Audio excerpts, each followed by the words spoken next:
आपल्याला इथून एडिट करायचं आहे. ओके, इथे आपला प्रोफाईल व्ह्यू करून बघायचं आहे. इथे आपल्याला पार्टनरबद्दल काही टाकायचं आहे ते टाकू शकतो आणि परत मागे यायचं असेल तर आपण इथून येऊ शकतो. इथून आपल्याला एडिट करायचं आहे. क्लिक करायचं, जे पण आपल्याला टाकायचं आहे इथे टाकू शकतो. इथे सेव्ह करणं जरुरी आहे. प्रत्येक बटन फाईल नंबर सांगितले तिथे टाकू शकतो. मोबाईल नंबरने पण सर्च करू शकतो किंवा नावाने पण सर्च करू शकतो. इथे टाकून इथे सर्च बटन दाबायचं आहे. इथून आपण फिल्टर सर्च करू शकतो. इथे क्लिक करायचं, हे एक ॲडजस्ट करायचं. इथे जे पण कोणती पाहिजे त्याला क्लिक करायचं. मल्टी पण करू शकतो. ठीक आहे, इथे स्टेटस पण मल्टी करू शकतो. इथे कास्ट पण आपण मल्टी करू शकतो किंवा अजून खूप सारे इथे पूर्ण सगळं आहेत. इथे सगळे आपण करू शकतो. ओके, आणि एज्युकेशन पण मल्टी करू शकतो आणि डायरेक्ट तुम्ही इथे अप्लाय करायचं आहे.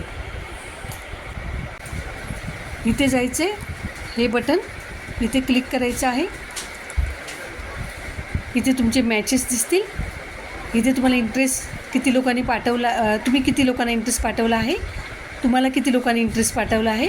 इथे शॉर्टलिस्ट तुम्ही किती प्रोफाईल केले आहे, तुमचा प्रोफाईल किती लोकांनी पाहिला आहे, तुमचा प्रोफाईल किती लोकांनी शॉर्टलिस्ट केला आहे आणि तुम्ही ब्लॉक किती प्रोफाईल केलं आहे. म्हणजे जे तुम्हाला नको आहे ते तुम्ही ब्लॉक करू शकता. तर किती लोकांना ब्लॉक केलं आहे ते आपण क्लिक केलं. ओके, हे बटन ओपन झालं. आपल्याला इथे इंटरेस्ट किती आले ते आपण चेक करू शकतो. ओके, आता हा इंटरेस्ट समजा आलेला आहे. आपल्याला हा असा बटन दिसेल, रिजेक्ट किंवा हे नोटिफिकेशन आहे. इथे क्लिक केलं की तुमच्या प्रोफाईलला किती डिक्लाईन आलेले आहेत, किती एक्सेप्ट आलेले आहेत हे इकडे तुम्हाला दिसेल. ओके, कोणत्या प्रोफाईलला इंटरेस्ट पाठवायचं असेल त्या प्रोफाईलला क्लिक करायचं. इथे सर्वात खाली जायचं.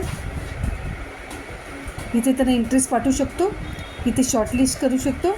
नाही आवडलं तर ब्लॉक करू शकतो आणि त्यांचा नंबर पाहिजे तर इथून नंबर घेऊ शकतो.